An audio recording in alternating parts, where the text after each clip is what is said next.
Pemirsa, Anda bersama saya Seriani, Airupas News dalam program berita edisi Minggu 21 Februari 2021. Saat ini saya berada di Gereja Maria Ratu Pencinta Damai, di mana kita lihat masih kokoh. Namun seiring dengan waktu, gereja ini sudah terasa sempit karena umat semakin bertambah, meningkat. Dan diharapkan ke depan akan ada gereja baru yang bisa menampung umat yang lebih banyak. Apakah biaya yang kurang lebih 4 miliar untuk mendanai gereja baru MRPD Airupas, bangunan yang diinginkan oleh umat Airupas, yaitu dengan model greenhouse? Di masa pandemi ini umat bisa menghirup udara yang segar, yang bebas, lepas. Gereja model inilah yang diimpikan umat. Namun bagaimana manajemen keuangannya dan bagaimana mereka merealisasikan untuk memperoleh dana ini dengan berbagai tantangan di panitia maupun pastornya sendiri, dan khususnya adalah di umat. Berikut ini penjelasan Pastor Paroki Maria Ratu Pencinta Damai Airupas, Pastor Ignatius Made Sukartia. Mari kita dengarkan bersama. Gereja Maria Ratu Pencinta Damai ini dipersiapkan oleh Romo Harimurti. Sebelumnya gereja ini bertempat bukan di sini, di sebelah, di lokasi di tengah-tengah kampung. Tetapi kemudian Romo Hari membeli tanah ini, kemudian mencoba untuk mendirikan gereja, tetapi lalu tidak selesai karena beliau pindah. Lalu bangunan ini diteruskan oleh Romo Budi Nugroho, dan itu terjadi tahun 1997. Itu awal didirikan gereja Maria Ratu Pencinta Damai, dan saat itu MRPD ini merupakan stasi besar dari paroki Kanak-Kanak Yesus Marau. Ini sejarah awal. Kemudian Pastor Budi Nugroho mulai menempati asturan yang kecil saja di belakang. Lalu pelan-pelan mulai mengumpulkan bahan seperti itu. Sampai akhirnya ini gerejanya seperti ini, tetapi ini sudah direhab. Dulu asalnya ini adalah bahan-bahan yang luar biasa, sirap, belian, bengkirai. Jadi secara kualitas bangunan ini luar biasa. Sebetulnya belum saatnya untuk direhab atau untuk didirikan gereja yang baru. Tetapi kalau melihat perkembangan umat yang sedemikian cepat, gereja ini lalu menjadi sempit sekali, sehingga kita perlu memiliki gereja yang lebih besar, yang layak untuk kita dan tidak terlalu berdesak-desak.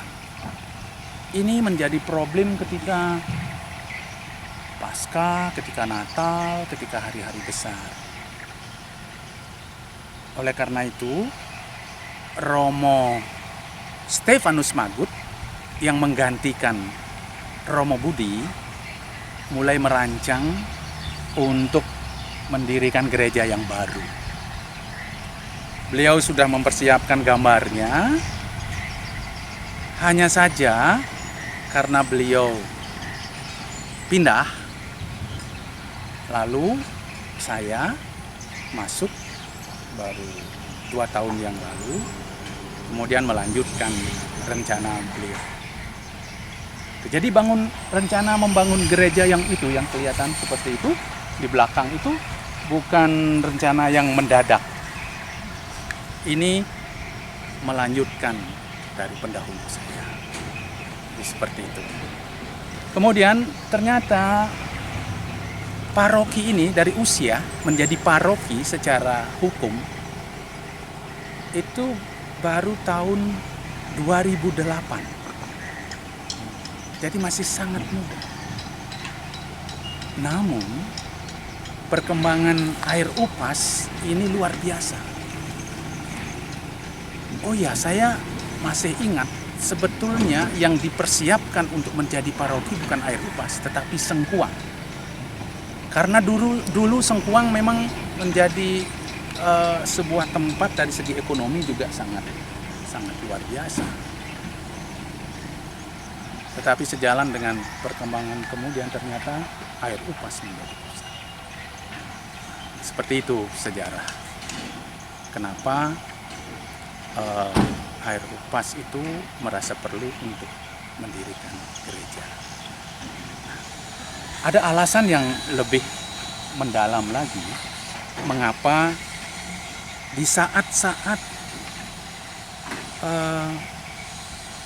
orang di tempat lain misalnya kita pernah mendengar gereja dijual atau gereja tidak begitu diminati. Kok ada umat yang begitu bersemangat untuk mendirikan gereja baru? Apalagi kalau kita tahu mulai Maret tahun lalu kita dihebohkan oleh pandemi corona. Luar biasa, tapi kok masih ada.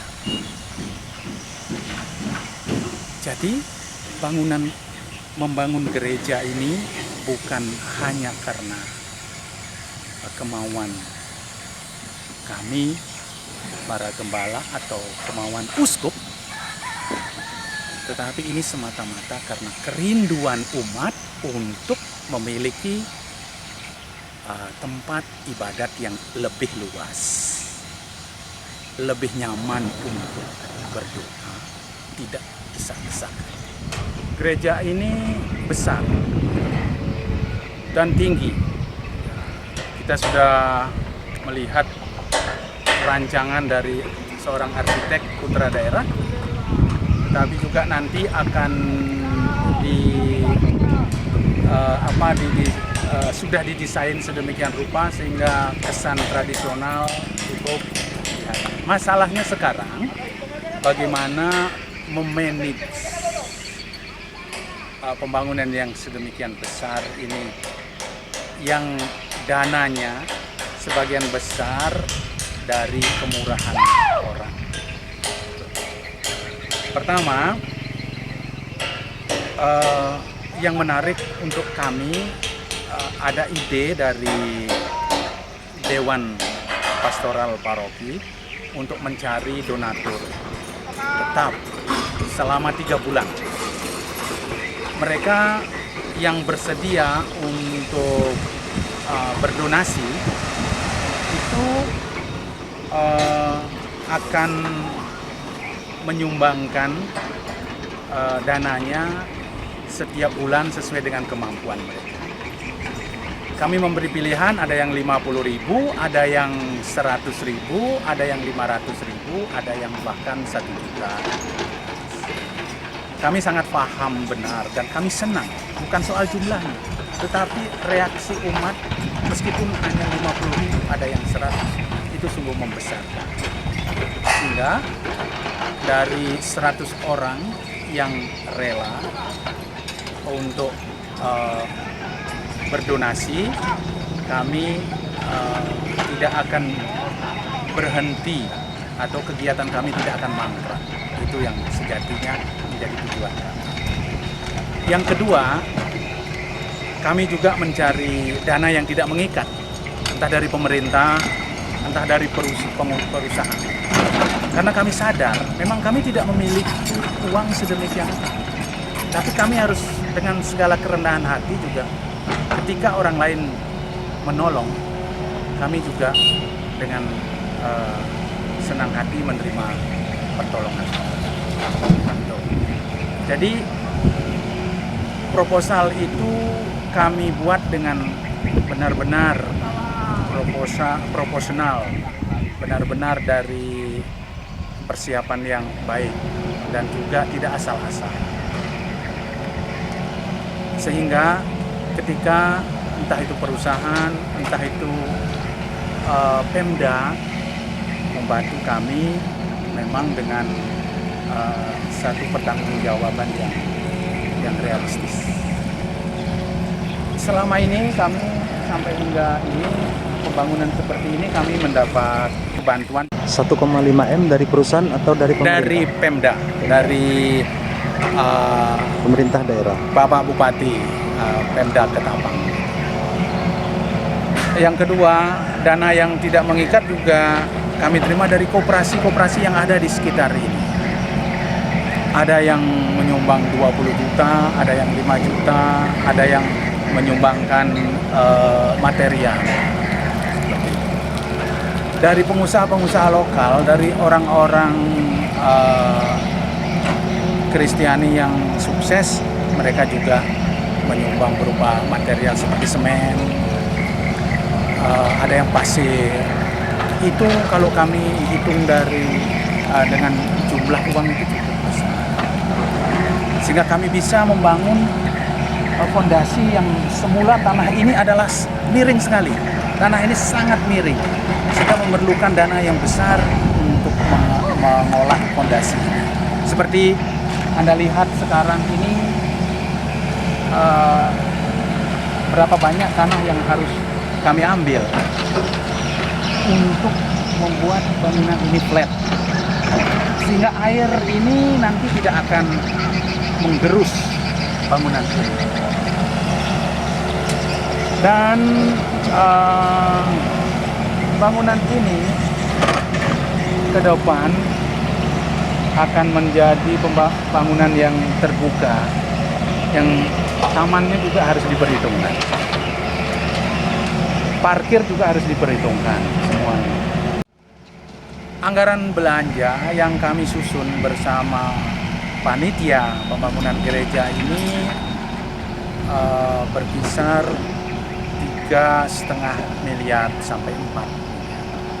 Itu yang direncanakan. Kami berharap tidak melebihi. Sehingga dengan bangunan yang ada sampai sekarang, kurang lebih kami memerlukan biaya sekitar 2 M atau sampai 2,5. Itu bangunan itu akan selesai. Adapun jangka waktu, perkiraan kami kami memerlukan waktu mungkin 2 tahun lagi. Syukur kalau di bawah itu bisa selesai. Tapi prinsipnya, umat yang sedemikian bersemangat ini membuat panitia sangat antusias bekerja untuk menyelesaikan. Tetapi kami tidak ingin tergesa-gesa. Kami ingin pembangunan gereja ini benar-benar didukung oleh umat. Karena umat sendiri memang sejak awal menghendaki bangunan.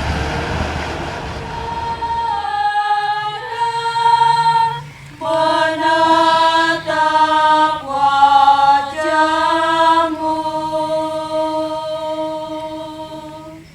namun tetap ku percaya Maha Rahim Engkau. Demikian berita Airupas News hari ini. Saya Seriani bersama tim yang bertugas mengucapkan terima kasih. Salam damai, sampai jumpa.